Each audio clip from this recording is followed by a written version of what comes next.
Yo, what's up? Magandang gabi. Kakauwi lang natin at tayo ay magpiperito ng isda. Piperito tayo sa ating Studios oil para tipid sa gas.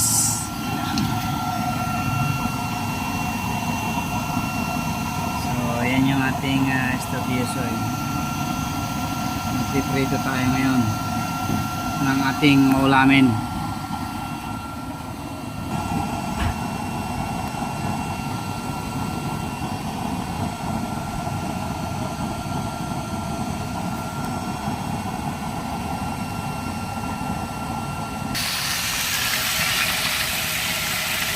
Unahin natin ang mga ulo.